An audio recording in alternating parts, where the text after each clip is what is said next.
Professor HFY's tentacles trembled as she accessed the next file in the human database. The xenobiology class had already learned disturbing facts about Earth's gravity, atmospheric pressure, and the predatory nature of its dominant species. But nothing had prepared them for today's lesson. Today, she announced, her voice translator crackling with static, we examine human cellular regeneration and immune response.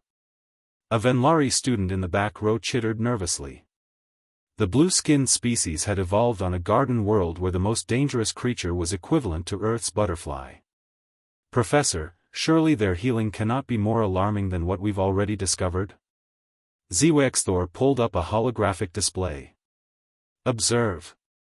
When a human sustains a laceration to their dermis, specialized cells called platelets immediately rush to the wound site. Within seconds, a complex cascade of proteins forms a fibrin mesh, a biological net that traps blood cells and seals the breach. The class watched in horrified fascination as the simulation showed human blood cells clumping together, forming a scab. On most civilized worlds, such injuries required immediate medical intervention and synthesized tissue patches.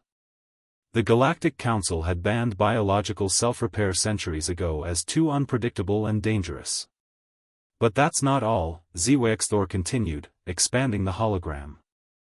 Beneath the scab, fibroblast cells migrate to the wound site, producing collagen to rebuild the damaged tissue. The entire process occurs autonomously, without conscious direction. Humans call this healing. A Kthrean student raised 3 of his 4 arms. Professor, are you suggesting that Death Worlders possess internal nanotechnology? Surely this violates Protocol 7 of the Biological Containment Acts? It's not nanotechnology, HFY replied grimly. It's biology. Natural, evolved biology.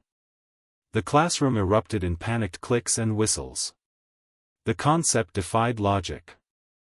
Self-repairing organisms were theoretically possible but considered evolutionary dead ends. Species that could repair themselves would never develop the cooperative medical technologies that led to space travel. They'd remain trapped in violent, individualistic societies. Yet humans had somehow achieved both. There's more, HFY said, silencing the chatter. Human immune systems actively hunt foreign organisms within their bodies.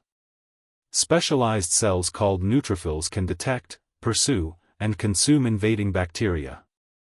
They do this billions of times per day, conducting a microscopic war inside every human, every moment of their existence. She displayed footage of a neutrophil chasing a bacterium through human bloodstream at the cellular level. The white blood cell moved with predatory efficiency, extending pseudopods to engulf its prey. It looked less like a biological process and more like a horror vid. Death Worlders don't just survive in hostile environments, a THRWN observer noted, his crystalline form refracting light anxiously. They are hostile environments. Each human is an ecosystem unto themselves, locked in eternal combat. HFY nodded solemnly. Indeed. And consider this. Humans are so adapted to constant cellular warfare that when their immune systems have no external threats, they sometimes attack their own bodies.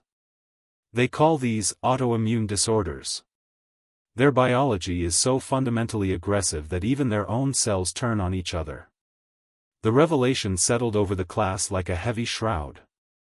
These Death Worlders, these humans, weren't just surviving despite their planet's lethality.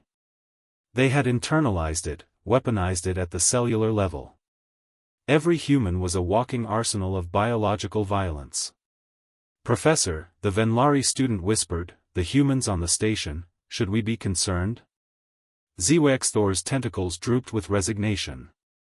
According to Ambassador Chen, humans consider all of this normal. They teach their young that these processes are signs of health, not horror.